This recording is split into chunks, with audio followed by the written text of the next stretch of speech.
Welile Mchunu babaza amahloni ke enkulumeni ekhulunywe uKhakhuzani ayikhulumele isizwe izolo eveza ukuhlukumezeka kwakhe ehlukunyezwa uKhozi FM eveza nokuthi uZoso waxoshwa kanjani. Zwele kuwelile echaza. Hey, kathi kushuba kanje South Africa. Hey ngaze nganamahloni into ekhulunywa ngomgodi. Hey, mgodi ngiyasibonga isibundu sakho wemfana kaMpungosi.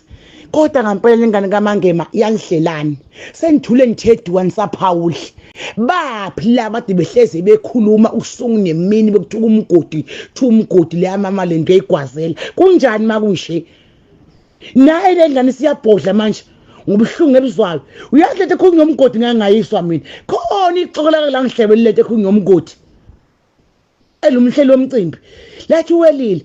Uthini umgodi akuthenga into ecinzeleka lapho Kakhuzani angizange lixonge ngilinake ngoba ngangicabanga ukuthi hayi khona umqondelise ngoba amaxoku maningi kakhulu kwesinye isikhathi nje sesiza amaxoku sihleze sinasithukile nje awu sezama ukwenzani lo kodwa lo muntu wayiqinisile apha manga lo muntu wantshela le ndaba nanga umgosi iphumela obala uyazi ukuthi lento ekhulunywa uKhakhuzani inqwaba abacwebe bacenzela uKhozi abasabuphumela obala ngenxa uhleze efuna ukunqetheza nje isidingo singasafanele hleze kubhatsa lo mama isidingo singasafanele mina ade ngibekwe all white ngizwe ulo usaliwe khuluma nomuntu ade ngihamba naye emotweni ekhala ngengoma yakhe naye ekulokhu wakhipha nomuntu ade ngihamba naye emotweni ekhala ngengoma yakhe naye ekulokhu wakhipha phandule mangenamanga akazi idlalo Khosini